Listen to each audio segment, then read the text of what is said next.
BPL এর ইতিহাসে এক সিজনে সর্বোচ্চ রানের মালিক হতে নাইম শেখের দরকার আর মাত্র ৬৭ রান। এবারের বিপিএল এ নিজেকে নতুন করে চিনিয়েছেন এই ওপেনার। কঠিন পরিশ্রমেই তার এই উন্নতি। নেটে ৩ ঘন্টা ব্যাট করেছেন কোয়ালিফায়ার 2 ম্যাচের আগের দিন। তার ওস্তাদের বিশ্বাস, নাইম আরেকটা সুযোগ পেলে বিশ্ব ক্রিকেটেও নাকি করবে বাজিমাত। নাইয়ান বিন জসিমের রিপোর্ট।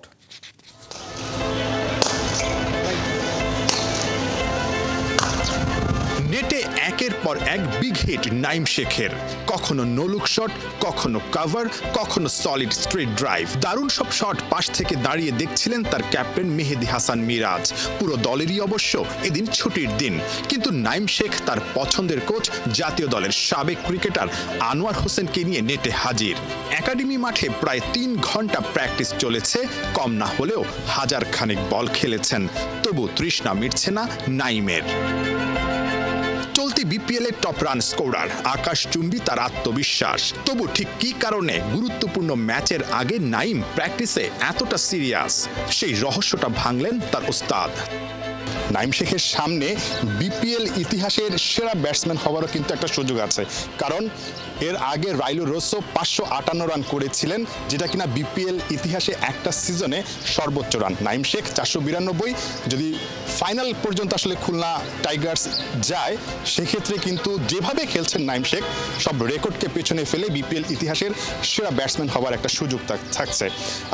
আপনি আজকে আসলে ছুটির দিনেও নাইম শেখের সঙ্গে লম্বা সময় কাজ করলেন। অ্যাকচুয়ালি আমরা যেভাবে নাইম শেখকে দেখে আসছি, অ্যাকচুয়ালি নাইম শেখ ওরকম না।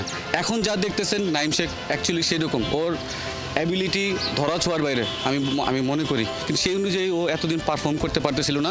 তো ও প্রচুর হার্ডওয়ার্ক করে এবং কষ্ট করে, এবং এই হার্ডওয়ার্কের ফলশ্রুতিতেই ও আজকে এখানে আসে। আপনি এখন দেখেন ও রেগুলার রান করছে, তারপর ওর স্যাটিসফাইড হয় না এখন ওর মধ্যে হাঙ্গার কাজ করতেছে। তো এই জন্য আর কি বলছে যে ভাই একটু আসেন। আমি ওর সাথে ৩ বছর ধরে ইন্ডিভিজুয়ালি কাজ করি আর কি, সবসময় আর কি। এবার যেভাবে খেলছেন নাইম শেখ, আপনার কাছে মনে হয় কিনা আরেকটা চান্স যদি আসলে ন্যাশনাল টিমে নাইম শেখের আসে, সেটার ভালো একটা ইউজ করার জন্য নাইম শেখ এখন প্রস্তুত বা নিজে অনুধাবন করছে? আসলে নাইম শেখ আমার কাছে মনে হয়েছে ও এক্সেপশনাল, ওর power hitting range one of the best বাংলাদেশের মধ্যে। কিন্তু তো আমার কাছে মনে হয় ও এবার যদি ও ন্যাশনাল টিমের সুযোগ দেয়, ওকে একটু টাইম দিলে ও সাস্টেইন করবে, এটা আমার বিশ্বাস। নাইম ক্লান্ত হয়ে কখনো বিশ্রাম নিয়েছেন, নিজের উইলোর সঙ্গে নিজেই কথা বলেছেন। নেটে ফিরে আবার সিমেন্টের উইকেটে প্লাস্টিকের বিশেষ বল দিয়ে লম্বা সময় ব্যাট করেছেন, যা ভারত থেকে নিয়ে এসেছেন তার গুরু আনোয়ার হোসেন। ম্যাচে কুইক পেস অ্যাডজাস্টমেন্টে নাইমকে যা দারুণভাবে সাহায্য করছে। নাইম শেখ নিজেকে এখন কোথায় দেখতে চায়, আপনি তাকে কোথায় দেখছেন? আসলে নাইম শেখের তো একটাই তো উদ্দেশ্য থাকে যে ন্যাশনাল টিমে লম্বা সময় দিয়ে সাস্টেইন করবে, বাট আমি মনে করি বিশেষ করে হোয়াইট বলে ও সারা ওয়ার্ল্ড ক্রিকেট ও রুল করতে পারবে ক্রিকেটে, আমি যেটা বিশ্বাস করি। কারণ আমরাও ক্রিকেট খেলছি, আমার এতটুকু নলেজ আছে। শুধু বাংলাদেশে না, ওকে যদি প্রপার ইউজ করা যায়, ও যদি প্রপার ওর যে অ্যাবিলিটিটাকে যদি ও ইউজ করতে পারে, ওর হার্ডওয়ার্কটা যদি ধরে রাখে, ও বাংলাদেশের জন্য তো বটেই, ও সারা ওয়ার্ল্ড ক্রিকেট ও রুল করতে পারবে, এটা আমার বিশ্বাস। দারুণ একটা কমপ্লিমেন্ট আসলে নাইম শেখের কোচের, যে পুরো বিশ্বে আসলে তিনি ডমিনেট করতে পারে, এবং সেই লক্ষ্যে তিনি কাজ করছেন, কঠোর পরিশ্রম করছেন।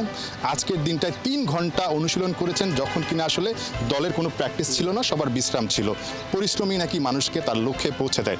নাইম শেখকেও হয়তোবা সেই জায়গাটায় পৌঁছে দিবে, ভাগ্য হয়তোবা তার সহায় হবে। নাহিয়ান বিন জসিম, একাত্তর, ঢাকা। Thank you.